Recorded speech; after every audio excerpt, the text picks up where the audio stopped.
All right, good evening, everybody. It is Wednesday, November the 2nd, 2022. Today is our baby, Rafa, our littlest. He's not a baby anymore, obviously. He's 12. Today's our son's 12th birthday, Raphael. So happy birthday to our Rafi. And hope you guys are having a great day. Let me say hello to everybody. Good evening to my mom. I love you, Mama. Good evening to Joshua and to Mignon and Rashad. Hope you guys are doing well. And to Jerry and Janet and to Rachel and Dayspring. Good evening. And to Sonia and Margarita and Ron and Amy. And I see here Mignon's asking to for us to keep you and your family in prayer, and we continue to do that. We'll keep you in prayer as she's continuing to pray for us. Let's continue to lift up each other's names, lift each other up before the Lord, and pray for one another. Good evening to Kathleen and to Kelly Kenfield and to Kelly and Melody Woods and to Barbara Callahan, to Richard and Ellen, to Elizabeth and Jesse, and hello to the Eddies, to Lauren and Mike and David and Levi and Valor and Haven and Everett. Hope you guys are having a great day. And hello to Pastor and Sister Martinez, to Sonia Tkach, to Misty, to Eileen. Hope all is going well. Let me look over here and see if anybody else. All right. Well, today is the second, and we're going to look at 3 Psalms today. It's Psalm 2, 32, and 62. And I've entitled today's Daily Manna, Quashing the Rebellion for Messiah's Throne. There's a fight for his throne. There's a fight for the place that he is supposed to rule. And we see that fight in the world. We see that fight we've seen that from the moment that sin began, this desire to make a name for ourselves, the desire to be to claim rulership, to be Lord of our own lives. And so the throne, Messiah's throne, is that he is king over all the earth. He will reign and rule over this whole earth. And there's also the question of his throne within my heart, with my own natural inclinations to want to go my own way or to be the ruler in my own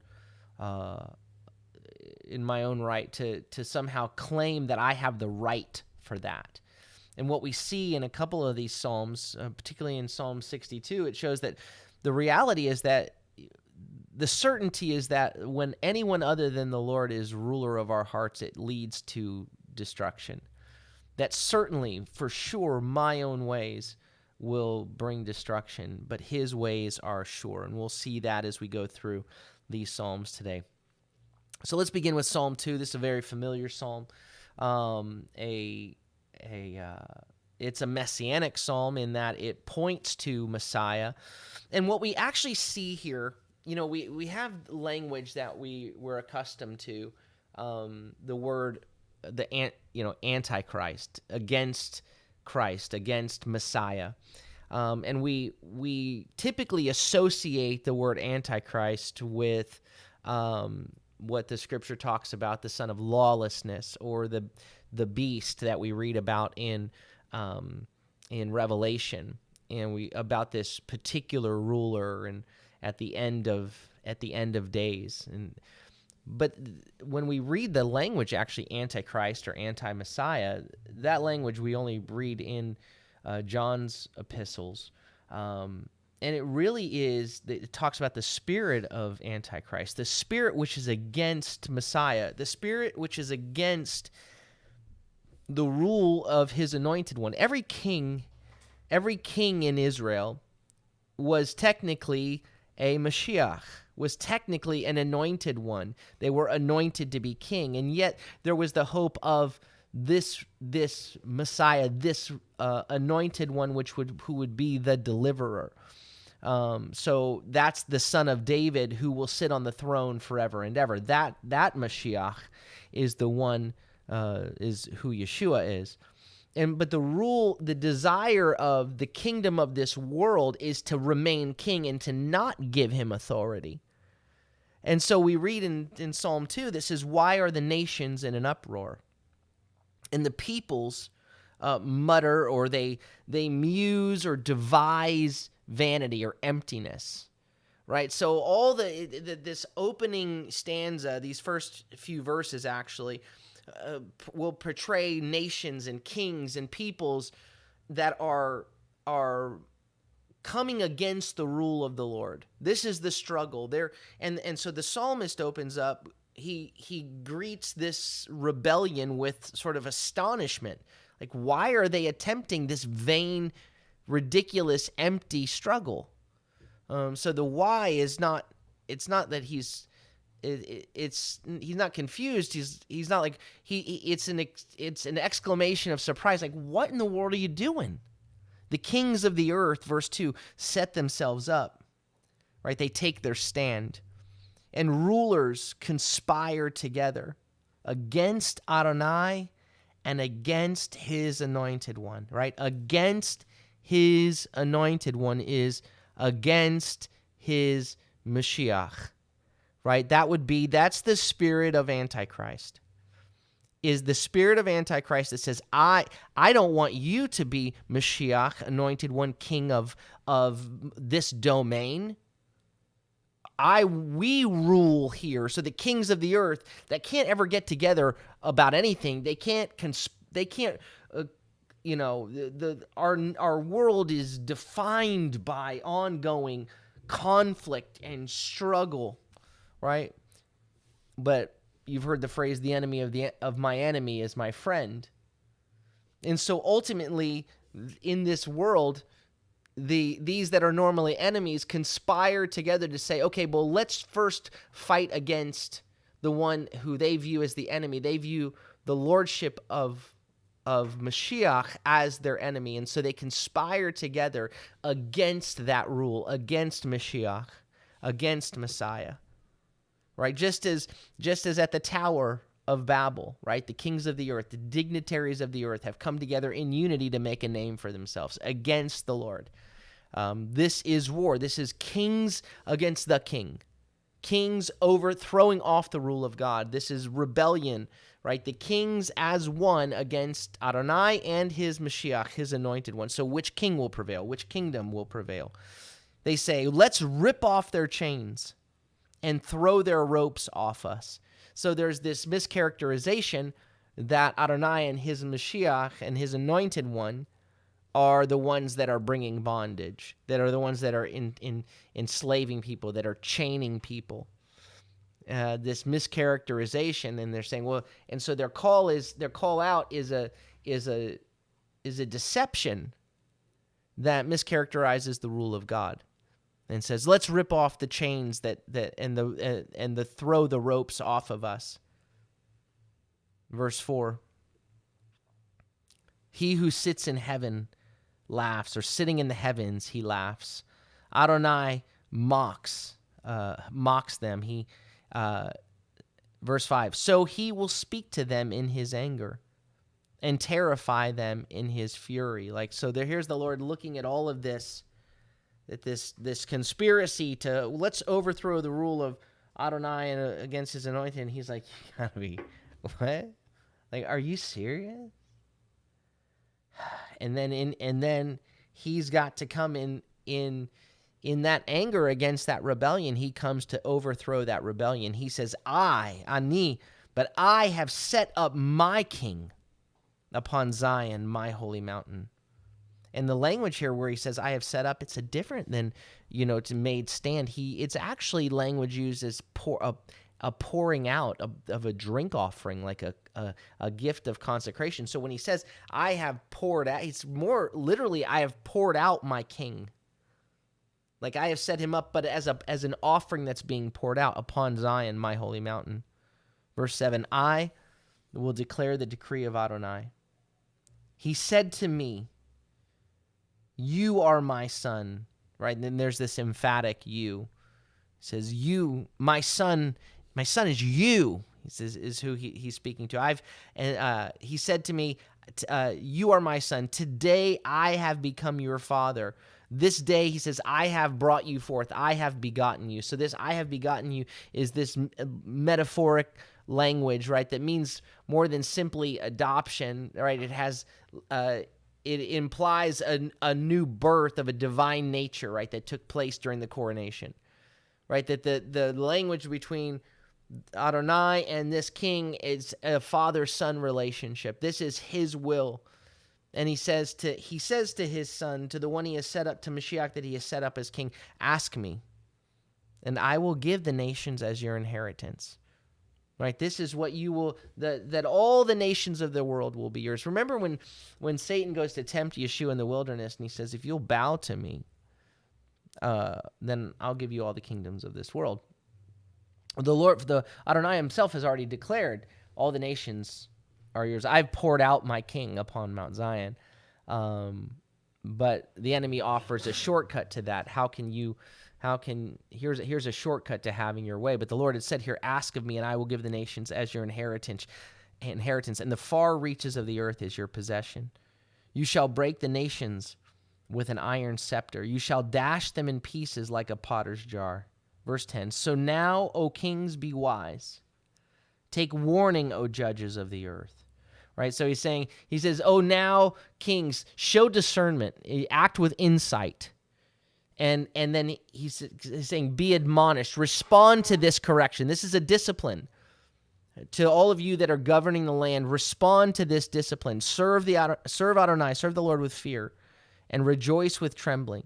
Kiss the Son, lest he become angry and you perish along your way, since his wrath may flare up suddenly.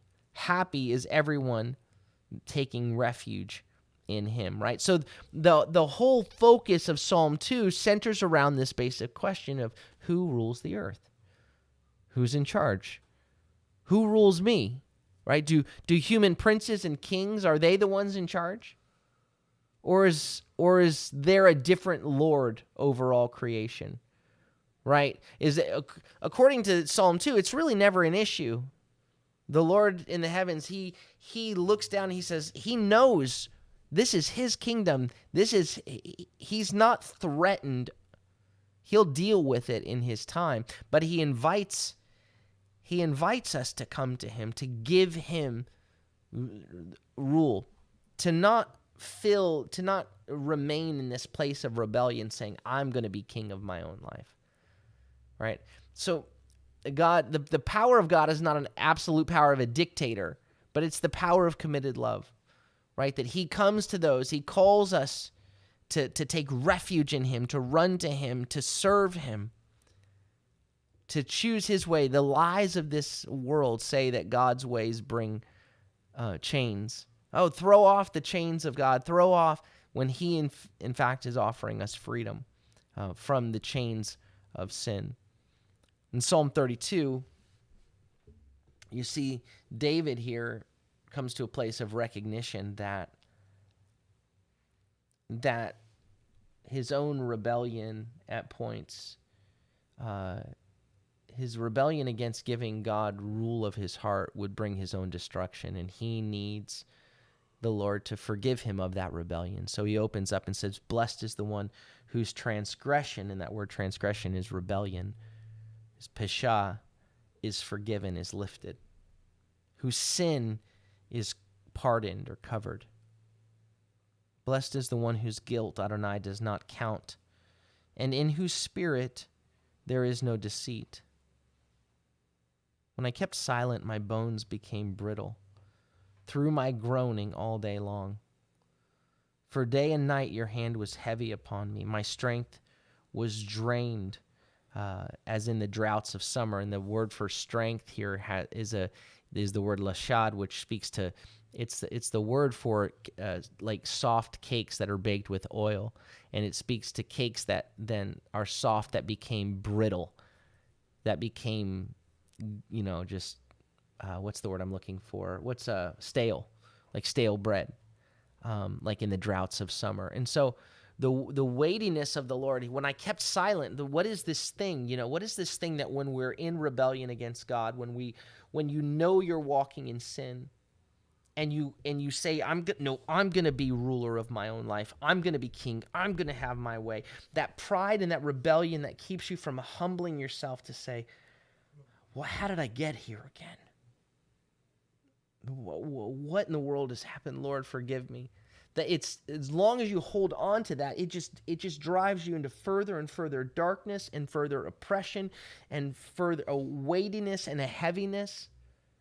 But he says, so when I kept silent, it just made me like stale bread. My bones became brittle through my groaning. Day and night your hand was heavy upon me. My strength was drained. Right? I'm exhausted. I'm drained. I'm being pulled apart. I'm like old hardened bread. That's the picture that he leaves us in. He says, Selah, like sit on that picture for a moment.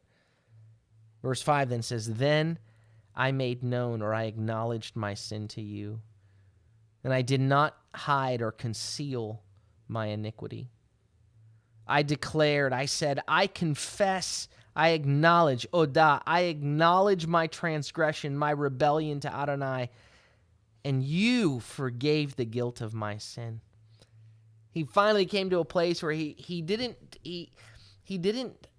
talk about it in a ways like, oh, oops, I made a mistake. He says, I rebelled against you.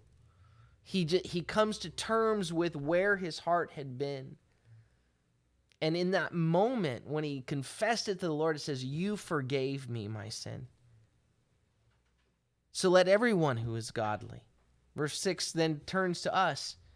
Like, don't like keep it in and hold it in and try to press through with your own way and hang on to that rebellion while it's tearing you apart.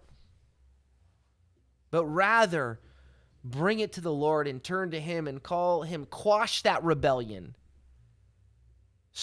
Quash the rebellion for Messiah's throne in your own life. There's a rebellion that's his throne, that's his place. And by acknowledging, saying, I rebelled against you. I wanted to make it my way, to have my way. But Lord, I want you to rule and reign.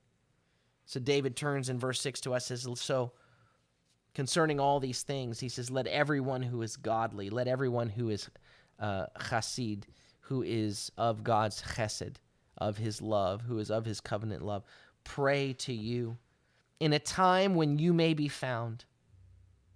When great floodwaters rise, they will not reach him. You, Atah, you yourself are my hiding place. You are my secret place. You are my shelter, like we were talking about yesterday. It's the same language that we see in Psalm 91. You are my hiding place. You will protect me from distress, from tsarar, which is tsar, from distress, from oppression, from being in that tight place. You surround me with songs of deliverance. And verse 8 is now the voice of the Lord speaking to us. The Lord says, I will instruct you. And the language for instruct you, I'll give you understanding. And I will teach you in the way you should walk, in the way you should go.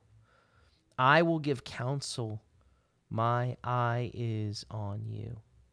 Verse 9, do not be like the horse or the mule, which have no understanding and must be held in with bit and bridle, or they will not come to you. And so there's the Lord pleading with us, really, to not cling to our stubbornness, to not cling to that rebellion, to not become obstinate in our determination to have the rule of our own hearts. This is my life. As long as I do that, as long as I say, this is the throne of my heart, I'm king of my own life. As long as I live in that way, I become like what David described early on here, where it's just full of sorrow and destruction and brokenness. So to all who are loved by him, or in his love, in his covenant love, turn to him, call on him. Let all who are loved by him, who love him, call on him while he may be found. And he says, listen, I'm going to give you instructions in the way you should walk. I'll give you counsel. I'm watching you. I'm speaking to you. So don't be Don't make this have to hurt. Don't be like the horse or the mule, that they don't get it. They don't understand. And they have to be held in with bit and bridle or they won't come to you. It says, verse 10, many are the sorrows of the wicked, but chesed, loving kindness, surrounds the one trusting in Adonai. The one who puts, trust in what I say. But what do? We keep trusting in our own edicts, right? Our own rule, our own, the heart wants what the heart wants, or trusting our own instincts. When those instincts are my flesh looking to protect itself, looking to somehow claim rulership of my own life, conspiring against the rule of God. Don't conspire. May the spirit that is against his rule not dwell in me and not rule in me, but may I confess that rebellion to him and say, Lord, have your way on the throne of my heart. I don't want to be stubborn like the mule. I don't want to have to be yanked with a bit and bridle, but to know that your eye is on me and that you speak to me, right? The one, chesed, love surrounds the one who trusts in the Lord. Be glad in Adonai, rejoice in Adonai, and exult or rejoice, you righteous, and shout for joy, all who are upright in heart. And then we come to this Psalm 62. We'll close with this one today, which is, I like to call it a psalm of certainty, because there's a word that's used here 6 times in this short psalm, and it's a word ach, which means certainly, surely. It can also mean only, but that idea of, but it's that only as in certainty. It's this continual positive assertion. It's a declaration. So at the beginning of the psalm, it's a psalm of David, and he says, my soul, wait in stillness only for God. But the way it reads in the Hebrew is it opens up, it goes, ach el Elohim. It says only to God, surely to God, certainly to God, wait or sit in stillness, my soul. Right? Only in God does my soul have rest. Only in God does my soul have stillness. From him is my deliverance. From him comes my salvation. The next verse, verse 3. He alone, and again, the opening word is ach, achu. Only he is my rock and my salvation. Surely he is my rock and my salvation and my deliverance. My fortress, I will never be moved, or I won't be greatly shaken. So, verse 2, only, ach, in God does my soul rest. Ach, only he is my rock and my salvation. Verse 4 says, how long will all of you assault a man to crush him like a leaning wall, a fence? They only plot to topple him from his rank. So here it uses the word ach. The opening word of verse 5 is ach, speaking about those who come against the righteous, right? They only plot to scatter her, to banish him from his rank. They delight in falsehood. They bless with their mouth, but inwardly they curse. Right? So the enemies who assault with their mouth in order to kill, they say the right things, but inwardly their intentions are for destruction. So that's why only in the Lord do I have stillness. Only he is my rock and my salvation, in whom I trust. Because I can know this for sure, that the enemies that are around, that the rulers of this earth, that those who have set up, who are conspired in rebellion against his rule, they may say the right things with their mouth, but I can be just as sure as I am of his trustworthiness, I can be sure that their intentions are to draw me away from him, to pull me down. But the thing is, so they're what you see. They're the ones we see. They're the ones that we hear. The enemy's intention is to fully destroy. That's his only desire, right? To banish you from the heights that God has for you, right? It says they only plot to topple him from his rank or his heights. Right? That's the enemy's desire, is deception, falsehood. It's what he wants. He speaks words that bless, but his innermost being he curses. So you can't trust what you see. You can't trust what he says. And you go, well, that brings anxiety. That brings fear. What do I trust? What do I do? So verse 6, he comes back. He says, my soul.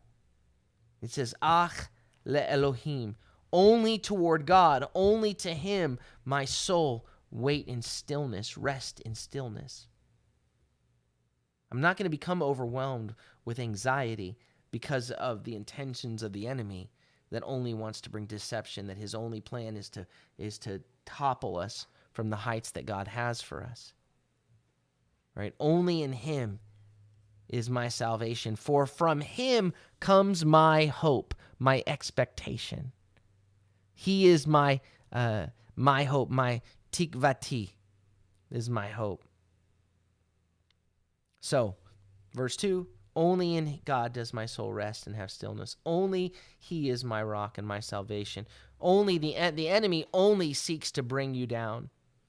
And again, only in God does my soul rest and have stillness. Verse 7 again, ach hu tzuri ve'yeshuati.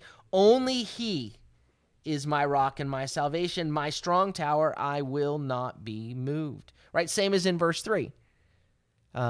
Except here in verse 3, it said, I will not be greatly shaken. Here it says, I will not be shaken. So it's almost like I was being greatly shaken, and I'm like, I will not be. And now I'm only in him does my soul rest. He alone, only he is my rock and my salvation. And only in him will I won't be shaken. On God, my salvation and my glory is the rock of my strength. My refuge is in God. Trust in him at all times, you people. Pour out your heart in his presence. God is our refuge. When do I trust in him? All the time. All the time. Only he is my rest. Only he is my rock and my salvation. Only in him. Don't trust. Well, what about them? Well, they're saying this. The kings of the earth conspire together to throw off the rule of Messiah. But I will trust in him and in him alone. Don't be stubborn. Don't be stubborn in trusting yourself. Don't be stubborn in being fixed on what you can see, but eyes fixed on him. Verse 10 says, sons of Adam are a vapor. And what you can't see in the Hebrew is that the opening word here is the word ach. Only a vapor are the sons of Adam. They're just a vapor. They're certainly a vapor. Why am I going to make my life, my decisions dependent upon what they say, on what they're doing when they're against the rule of God? They're just a vapor.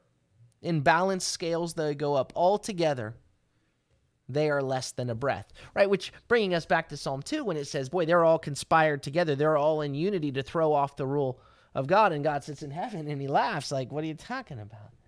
Are you kidding me? Because in balanced scales, altogether, they're less than a breath. They're just a vapor. And yet they want to stand in unity against the rule of the Lord. They're bound to fail. So why would I place my trust in them? Trust only in God at all times, you his people. They're only a breath. Verse 11, don't trust in extortion or exploitation, abuse. And don't put vain hope in plunder. Right? So for though these things increase riches, do not set your heart on them. Once God has spoken, or first, one thing God has spoken, twice I have heard this. So two things it could be saying, one thing God has spoken, two things I have heard. Like in his one thing that he says, I've heard these two realities. That number one, might belongs to God. Right? God spoke, and he just had to say one thing, and in that I heard it all. That first of all, he is mighty. Might belongs to him. Power belongs to him. Strength belongs to him. The prevailing power, the victorious power is his. And secondly, verse 13, also yours, O Lord, is chesed, loving kindness. You are powerful and you are loving, right? That's what you hold on to. So for you reward a man for his work. That's what you hold on to. You go, not only is the God in whom we place our trust, who is the King of Kings and the Lord of Lords, and his rule is over all. Why would I trust in anyone else? Because power belongs to him, right? He is the most powerful. He is over all. And at the very same time, none is more powerful than him, and none is more loving than him. In our world, power and love are usually at odds, because the power of this world is defined by and demonstrated by domination, by rule, by crushing, by I can say what I want and you must, and I'll crush you. His power, he is over all, but the creator of all the universe is love. That he is for us, that he calls us to enter into his kingdom, to walk in his kingdom, and his kingdom is defined by all that is good, by his love and his truth and righteousness and justice. And yet the liar in this world, who only wants to bring you down, invites us into a kingdom that is dominating and crushing, self-seeking. And the lie, right? The lie is that if I get my way, I win. If I get everything I want, I win. And there's a way that seems right to man, but in the end it leads to death. It leads to destruction. That it looks so desirable to get our way, and yet if we would simply let him have the throne of our hearts, day after day, day by day, making the decision, Lord, I want you to rule. I want you to reign. Today, you rule over my life, over my decisions. I lay it all before you. I'm not going to rebel for the throne of my heart. I'm not going to rebel for the thrones of this world. I want to serve you. I want the Messiah to have his place on the throne. Amen? All right. Well, let me say hello to anybody that I may have missed. Hey, again, to Kelly Kenfield. Hope you're doing well, Kelly. And let's see here.